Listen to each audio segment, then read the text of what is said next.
Most of the domestic groups that we have to pay attention to here are white supremacist groups. They're anti-government, in most cases anti-abortion.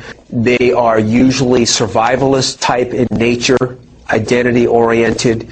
If you recall, Buford Furrow came to Los Angeles in, I believe it was 1999, when he went to 3 different Jewish institutions, museums, and they wound up shooting people at a children's community center, and then shooting a Filipino postal worker later on.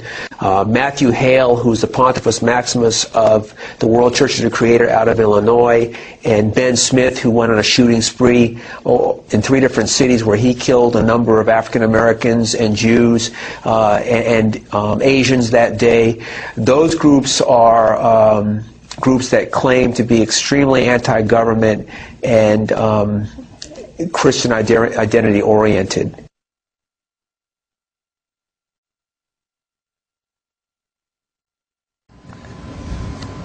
The church in America is going to suffer so terribly. And we laugh now, but they will come after us, and they will come after our children. They will close the net around us while we are playing soccer mom and soccer dad, while we are arguing over so many little things and mesmerized by so many trinkets. The net even now is closing around you and your children and your grandchildren, and it does not cause you to fear. You will be isolated from society, as has already happened. Anyone who tries to run for office who actually believes the Bible will be considered a lunatic until finally we are silenced. We will be called things that we're not and persecuted not for being followers of Christ, but for being radical fundamentalists who do not know the true way of Christ, which of course is love and tolerance. You'll go down as the greatest bigots and haters of mankind in history. They've already come after your children, and for most of you, they got them. They got them through the public schools and indoctrination, and the university and indoctrination, and then you wonder why your children come out not serving the Lord. It's because you fed them right into the devil's mouth. So little by little the net is closing around, and then it's not little by little. Look how fast things are going downhill just in a matter of weeks. Matter of weeks. But at the same time, know this. Persecution is always meant for evil, but God always means it for good. And is it not better to suffer in this life, to have an extra weight of glory in heaven? You must settle this in your mind. This is the one thing I want to say over and over.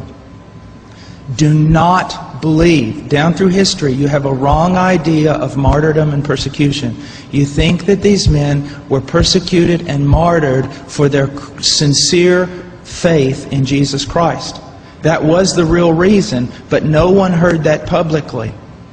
They were martyred, and they were persecuted as enemies of the state, as child molesters, as bigots, as narrow-minded, stupid people who had fallen for a ruse and can contribute nothing to society. Your suffering will not be noble. So your mind must be filled with the Word of God when all people persecute you and turn on you. And the Spirit of God in common grace pulls back, and you see even your children and your grandchildren tossing in the lot that you should die. This is no game. You want revival and awakening, but know this.